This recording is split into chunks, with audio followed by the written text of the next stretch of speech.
Buonasera Ignazio Messina, segretario dell'Italia dei Valori, benvenuto. Buonasera a voi. Allora, un partito rinnovato, il vostro, che si lancia in una sfida ambiziosa, perché voi al momento non siete presenti nel Parlamento italiano, ma avete deciso di correre da soli e quindi da soli puntate a ottenere almeno il 4% di voti, che è quanto serve per essere eletti a Strasburgo. Con quali prospettive e quali obiettivi?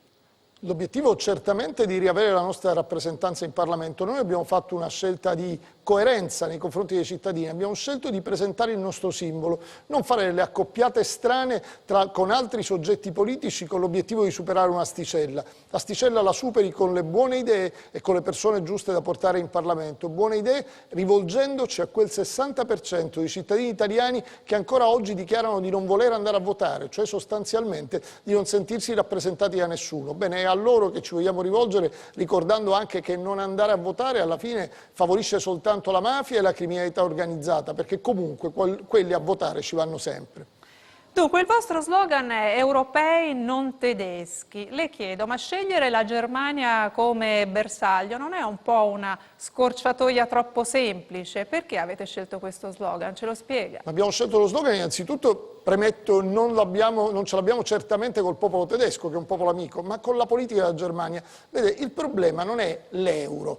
L'euro ce l'ha la Germania e sono diventati ricchi, ce l'ha l'Italia e siamo diventati poveri. Allora il tema è come usi l'euro e quindi come costruisci l'Europa. L'Europa voluta dalla signora Merkel è un'Europa che a noi non sta bene, perché non è un'Europa della solidarietà, dove tutti si cresce insieme, ma è un'Europa dove il più forte fagocita il più debole. Quello che sta accadendo è chiaro che dipende anche dall'Italia e dal saper contare in Europa. L'Italia in Europa non è stata autorevole in questi anni, anche perché abbiamo considerato l'Europa sempre un cimitero degli elefanti. Abbiamo mandato politici trombati, li abbiamo mandati lì per andare a riscaldare una sedia. Gli altri paesi hanno mandato soggetti validi, hanno portato le risorse in Italia e poi nei loro paesi e poi soprattutto con nessuna corruzione. Noi abbiamo preso quei pochi fondi che c'erano, li abbiamo portati in Italia e li abbiamo fatti prendere a chi invece ha utilizzato i fondi per corrompere.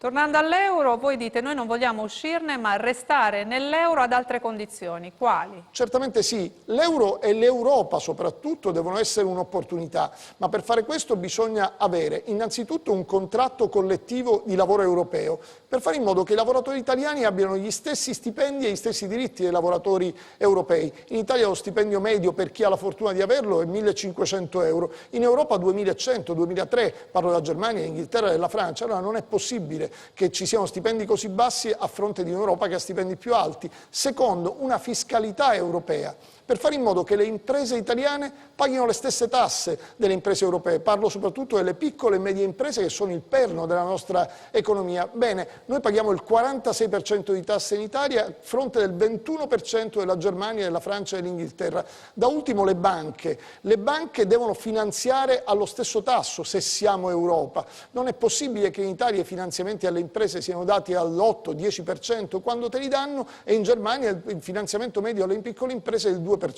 E allora è chiaro che non puoi competere, quindi vogliamo un'Europa dove l'Italia conti, però deve farsi rispettare. Ecco, tra le chiavi per rilanciare l'economia italiana attraverso gli strumenti europei, voi chiedete una maggiore tutela del Made in. Su questo il Parlamento di Strasburgo è già intervenuto. Cosa volete di più? Bisogna essere più rigorosi perché tutelare le nostre eccellenze, tutelare le produzioni italiane deve essere fatto sul serio. Noi per esempio ci siamo battuti contro un accordo col Marocco che è stato invece approvato dal Parlamento europeo, i nostri parlamentari hanno votato contro, perché se tu dici di tutelare le tue produzioni, e nel nostro caso il nostro Made in Italy, e dall'altra parte apri le frontiere al Marocco, che certamente non è che importa strumenti di elettronica o di alta precisione, esporta al contrario, esporta i prodotti agricoli, quelli della nostra agricoltura mediterranea, e di contro importa produzioni dal nord Europa. Allora è chiaro che non è così che tuteli il Made in, bisogna tutelare il Made in Italy proprio facendo in modo che si rispettino le nostre produzioni. Questo è quello che va fatto. Una battuta più politica per chiudere: queste elezioni per voi sono anche il banco di prova per verificare la vostra capacità di tornare in campo anche sulla politica nazionale, alle prossime politiche, insomma ci sarete? Certamente sì. Saremo alle politiche come siamo alle europee all'interno di una coalizione del centro-sinistra per pensare a un governo nuovo del nostro Paese, a un governo dove si possa puntare al lavoro, alle tutele delle fasce sociali più deboli. È l'unico modo per mettere in moto l'economia e fino ad oggi nessuno l'ha fatto.